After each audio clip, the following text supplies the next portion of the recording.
আসসালামু আলাইকুম সবাইকে। আজ আমরা HSC completing sentence Comilla board ২০২৩ Bangla অর্থ এবং ব্যাখ্যা সহ সমাধান করব এবং আরও জানব কিভাবে রুলস দেখেই সহজে সেন্টেন্স গঠন করা যায়। দেখো এখানে ১০ টা সেন্টেন্স দেওয়া আছে এবং এই ১০ টা সেন্টেন্সের জন্য ১০ মার্ক এখানে বরাদ্দ দেওয়া করা আছে। এটা হচ্ছে তোমাদের শর্ট সিলেবাস অনুযায়ী। ঠিক আছে? এটা কিন্তু শর্ট সিলেবাস অনুযায়ী সবথেকে আ এটাই এই গ্রামার আইটেমটাই সবথেকে বেশি মার্ক। কমপ্লিট সেন্টেন্স করতে গেলে আমাদের ২ টা জিনিস ভালো করে মনে রাখতে হবে।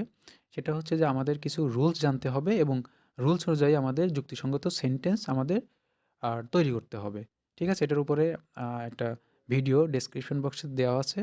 তোমরা চাইলে ওখান থেকে দেখে দেন এই ক্লাসটা করতে পারো। তাহলে তোমাদের কাছে একেবারে ইজি হয়ে যাবে। আচ্ছা এবার দেখো there is a wise saying প্রবাদে আছে দ্যাট যে ইউনাইটেড উই স্ট্যান্ড অর্থাৎ একতাই উত্থান ড্যাশ। হ্যাঁ? তাহলে আমরা জানি যে প্রবাদ প্রবচন আমাদের কিছু মুখস্থ রাখতে হবে এজন্য। তাহলে এ ধরনের প্রবাদ দিলে আমরা সহজেই আমরা লিখতে পারবো। তাহলে এই প্রবাদটা কি? একতাই উত্থান আর বিভেদে পতন। তাহলে এখানে আমরা কি দিব? Divided we fall. So we must be united to reach our expected goal.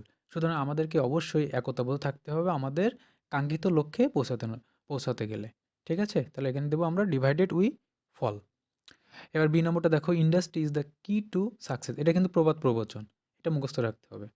Industry is the কি টু সাকসেস অর্থাৎ আ পরিশ্রম সৌভাগ্যের প্রসূতি। We work hard so that আমরা আ কঠোর পরিশ্রম করব যাতে করে। আচ্ছা এখানে আগে আমাদের চিহ্নিত করতে হবে যে এটা কোন রুলসে দেওয়া আছে। এখানে দেখো সো দ্যাট এই একটা কিন্তু কমপ্লিট সেন্টেন্স এটা একটা রুলস আছে সো দ্যাট। সো দ্যাট এর যদি আগের অংশটা প্রেজেন্ট টেন্স থাকে তাহলে পরেরটা শুরু করতে হয় সাবজেক্ট প্লাস কি দিয়ে? সাবজেক্ট প্লাস ক্যান অথবা মে দিয়ে। ঠিক আছে? প্লাস বাকি অংশ। প্লাস ভার্ব 1 প্লাস বাকি অংশ।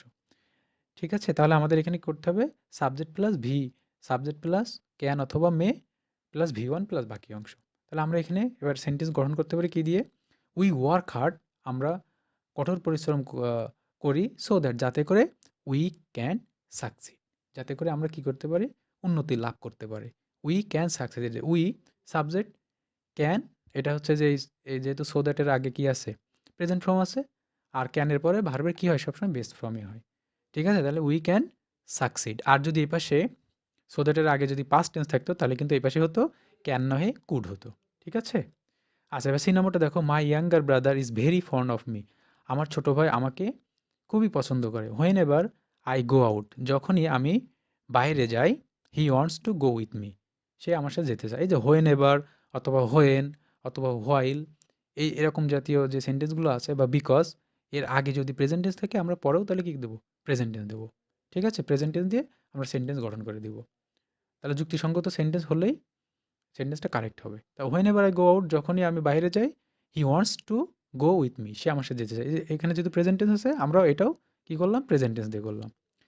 আচ্ছা ডি নম্বরটা দেখো Bangladesh is my home motherland. Bangladesh আমার মাতৃভূমি। It is blessed with rivers. এটা আশীর্বাদপূর্ণ কি দিয়ে? নদী দিয়ে। ইন স্পাইট দ্যাট এটা সত্ত্বেও we don't get water during dry season. হ্যাঁ, এটা সত্ত্বেও আমরা যে তোমার হচ্ছে উম ইয়ের সময় উম গরমের সময় যে সময় উষ্ণ সিজন থাকে সেই সময় কি থাকে পাই না আমরা? পানি পাই না পর্যাপ্ত। বিকজ কারণ। এই যে একটু আগে বললাম বিকজ এর ১ম অংশ যদি প্রেজেন্ট থাকে পরেরটা আমরা প্রেজেন্ট করব। এই পাশে পাস্ট থাকলে ওই পাশেও পাস্ট করব। ঠিক আছে? তাহলে এর পরেরটা আমরা এবার প্রেজেন্ট টেন্স দিয়ে করব। তাহলে কি কারণটা কি? The river dry up. কারণ হচ্ছে নদীগুলো কি হয়ে যাচ্ছে? শুকিয়ে যাচ্ছে। The rivers dry up. এই পাশে প্রেজেন্ট টেন্স আমরা এজন্য ওই পাশেও কি করলাম? প্রেজেন্ট টেন্স দিয়ে করলাম। এবারে নম্বরটা দেখো if we loss the morning hours of life. আমরা যদি আমরা যদি আমাদের জীবনের এই যে সকালের সময়টা কি করি? হারিয়ে ফেলি তাহলে কি হবে? আচ্ছা এখানে ১ম এ তো দেখো এটা কোন রুলসে পড়ে? এটা হচ্ছে ইফ দিয়ে শুরু। তাহলে আমরা আগেই বলছি ইফ দিয়ে শুরু হলে কি হবে? ইফ দিয়ে শুরু হয় মানে কন্ডিশনাল সেন্টেন্স। এবার দেখতে হবে যে কোন কন্ডিশনাল? ১ম, ২য় নাকি ৩য়? অর্থাৎ 1st, 2nd নাকি 3rd কন্ডিশনাল? তা আমরা কি দেখে চিনব? সাবজেক্টের পরে ভার্ব দেখে। দেখো ভার্বটা আছে প্রেজেন্ট ফর্মে। তার মানে এটা 1st কন্ডিশনাল। 1st কন্ডিশনালের রুলসটা কি? If plus present plus future indefinite. তার মানে আমরা এই সেন্টেন্সটা গঠন করব কি দিয়ে? ফিউচার ইনডিফিনাইট টেন্স দিয়ে। ঠিক আছে? তাহলে if we loss the morning hours of life আমরা যদি আমাদের জীবন থেকে সকালের সময়টা নষ্ট করে ফেলি বা হারিয়ে ফেলি, কি হবে তাহলে? Will suffer in the long run. এই যে we will suffer future indefinite টেন্সে গ্রহণ করলে কি সাবজেক্ট প্লাস উইল অথবা শ্যাল প্লাস ভি ওয়ান। এই জন্য এখানে কী হবে উই তারপরে উইল সাফার বাকি অংশ ইন দ্য লং রান, তাহলে আমরা পরিণামে অনেক আমাদের কী করতে হবে ভুগতে হবে। এফ নম্বরটা দেখো I can not recall his name, আমি তার নামটা মনে করতে পারছি না। ইট ইজ লং সিন, এটা অনেক আগে ড্যাশ।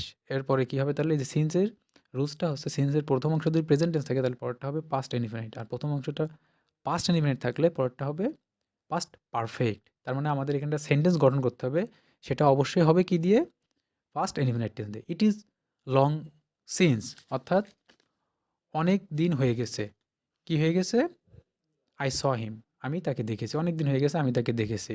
হ্যাঁ, এই জন্য তাকে দেখে আমি মনে করতে পারছি না তার নামটা, তাই না?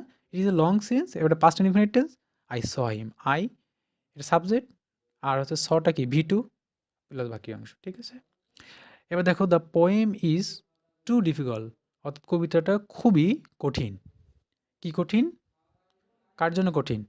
ফর মি টু মেমোরাইজ, ঠিক আছে? অথবা too the poem is too difficult for me to understand, ঠিক আছে? কবিতাটা আমার জন্য মুখস্থ করা খুবই কঠিন। এখানে ফরটা কেন দিতে হবে? যখন এই টু ডট ডট টু এর নিয়ম আছে, এটা রুলস আছে না, যদি আমাদের এই জায়গাটায় এই যে সাবজেক্ট যদি তোমার হচ্ছে ব্যক্তিবাচক হয় তাহলে এখানে শুধু টু প্লাস ভার্ব দিলে হয়ে যাবে। আর সাবজেক্ট যদি বস্তুবাচক হয় তাহলে এখানে আগে একটা কি করতে হবে ফর, তারপর একটা কি দিতে হবে অবজেক্ট, দেন টু দিতে হবে প্লাস বাকি অংশ, টু প্লাস ভার্ব প্লাস বাকি অংশ, ঠিক আছে?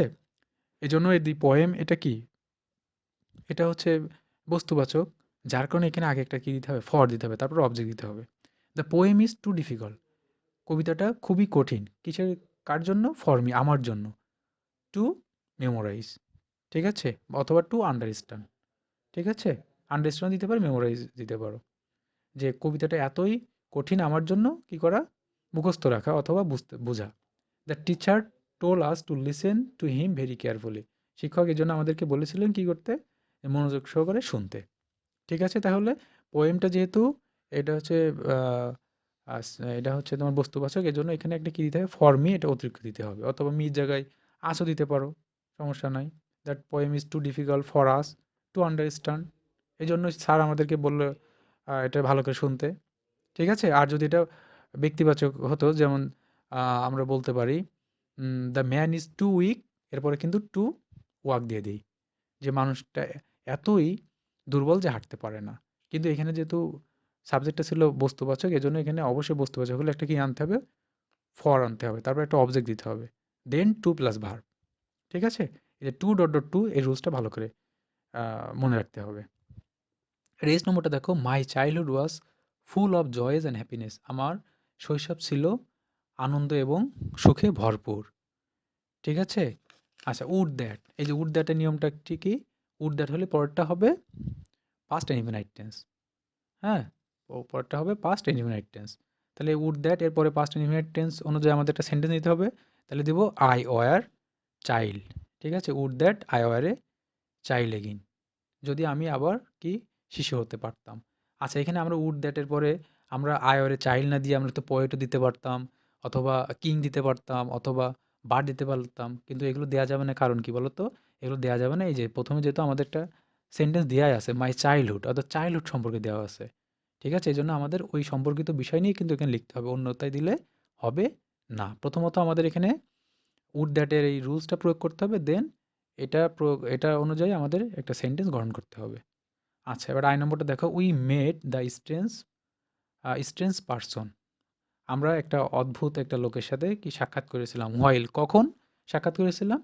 আচ্ছা হোয়াইলের একটা রুলস তোমরা জানো, হোয়াইলের পরে কি করতে হয় সাবজেক্ট প্লাস, অর্থাৎ এখানে পাস্ট কন্টিনিউয়াস টেন্স করতে হয়, ঠিক আছে? পাস্ট কন্টিনিউয়াস, হোয়াইলের পরে যদি সাবজেক্ট থাকে তাহলে কি হয় পাস্ট কন্টিনিউয়াস, তাহলে আমরা এখানে সাবজেক্ট যদি করি তাহলে কি দেবো পাস্ট কন্টিনিউয়াস টেন্স দিয়ে করবো। We made the strange person, আমরা একটা অদ্ভুত অথবা অজানা ব্যক্তির সাথে অ্যাম সাক্ষাৎ করেছিলাম while we were returning home, যখন আমরা বাসায় ফিরছিলাম। উই ওয়ার রিটার্নিং হোম, এটা কি পাস্ট আ এই পাস্ট কন্টিনিউয়াস টেন্স, ঠিক আছে? হোয়াইল থাকলে এরপরে যদি সাবজেক্ট ব্যবহার করে তাহলে কি হয় সেটা কি দিয়ে করতে হয় পাস্ট কন্টিনিউয়াস টেন্স। আচ্ছা এবার যে নম্বরটা দেখো উড ইউ মাইন্ড, তুমি কি কিছু মনে করবে ড্যাশ। আচ্ছা এটার একটা রুলস আছে, উড ইউ মাইন্ড এর রুল। ওই যে can not help, could not help, ঠিক এটার মতোই হবে would you mind. Would you mind থাকলে এরপরে ভার্বের সাথে আইনজি যোগ করতে হয় প্লাস বাকি অংশ। আর শেষে একটা কি হয়, এই যে জিজ্ঞাসার চিহ্ন হয়। তাহলে উড ইউ মাইন্ড, তুমি কিছু মনে করবে? Give him me a glass of water, যদি আমাকে এক গ্লাস পানি দাও, কিছু মনে করবে এরকম। তাহলে উড ইউ মাইন্ড এর পরে কি করতে হবে, ভার্বের সাথে আইনজি যোগ করতে হবে। তাহলে এই গিভিং করলাম, me a glass of water, ঠিক আছে? I am very thirsty. এখানে কেন আমরা গ্লাস অফ ওয়াটার দিয়ে করলাম? কারণ এখানে বিষয়টা কিন্তু এই পরেরটা আছে আই অ্যাম ভেরি থার্স্টি। আমরা অন্যটাও দিতে পারতাম, would you mind opening the door, কিন্তু এটা হবে না। কারণ কি, দেখো পরের সেন্টেন্সে দেওয়া আছে আই অ্যাম ভেরি থার্স্টি। তাহলে আমি খুবই তৃষ্ণার্ত। তাহলে আমাদের ওই বিষয় সম্পর্কে দিতে হবে, তৃষ্ণার বিষয়। তাহলে তৃষ্ণা দূর করে কিসে? পানিতে। এই জন্য এখানে দিতে হবে giving me a glass of water. আশা করি তোমরা এগুলো বুঝতে পেরেছো। তারপরে কোনো সমস্যা থাকলে অবশ্যই কমেন্ট বক্সে কমেন্ট করতে পারো। আজ এই পর্যন্তই। আল্লাহ হাফেজ।